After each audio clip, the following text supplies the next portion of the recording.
Recently, Brittany Maynard, a 29-year-old woman with terminal brain cancer, made headlines across the country before choosing to end her life this month. Newswatch 16's Suzanne Goldklang looks at the debate over end-of-life decisions in this special assignment report. They belong to a club nobody wants to join. Members of the cancer support group at Pierce Counseling in Kingston laugh, cry, and talk about the issues they're facing. Cancer is not necessarily a death sentence. Recently, the group's been discussing end-of-life decisions, specifically physician-assisted suicide. They invited Newswatch 16 to join the conversation. Raise your hand if you would like to see Pennsylvania have assisted suicide not be a crime. Absolutely. They're not the only ones debating the topic. This year, the Death with Dignity movement found a face perfect for the Facebook era. Brittany Maynard showed the world her wedding photos, along with images of her brain as she faced an aggressive tumor. The 29-year-old moved from her home in California to Oregon, a state which permits assisted suicide. She ended her life November 1st, but not before imploring Americans to make her choice legal in more parts of the country.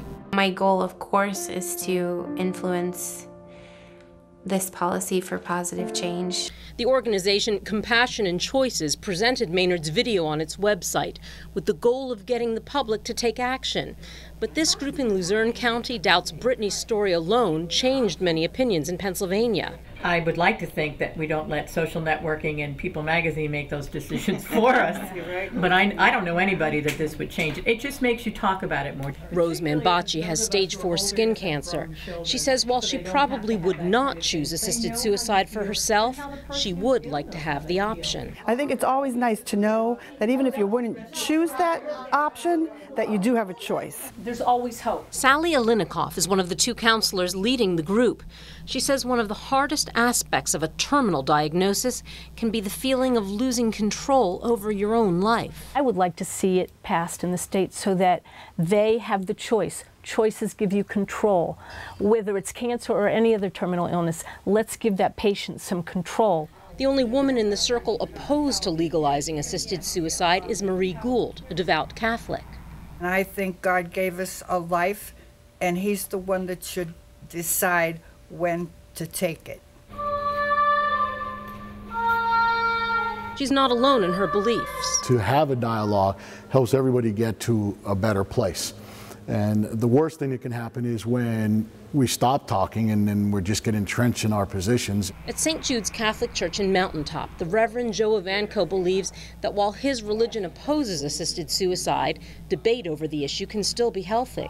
Suffering is a part of who we are, and so we kind of walk through the pain and Jesus walks with us. Back at the support group in Kingston, about half the people here believe the law in Pennsylvania will change eventually. In the next 5 to 10 years. No, not my lifetime. Not my lifetime. Not mine. Not mine either. I think it will be a slow process. State Senator Dalen Leach hopes to speed up that process. No one would want to see a relative go through agony. Every year since 2007, the Democrat from suburban Philadelphia has introduced a Death with Dignity bill in the state legislature. And every year it has stalled in committee. Most legislators are not looking for controversy, and they're not looking to get publicly out in front of a bill that's going to create controversy. Leach hopes the interest raised by Brittany Maynard's story will impact what happens in Harrisburg. Like, she had to move to Oregon in order to have choices. The state where she was from provided no choices. So we are like that state. We are not like Oregon. We're trying to get there. Senator Leach says he plans to propose his Death with Dignity bill for an 8th time when state lawmakers come back next year. Suzanne Goldklang, Newswatch 16.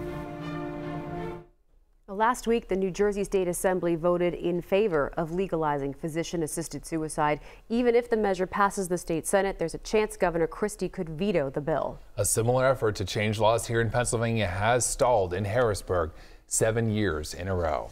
And we recap our top stories next.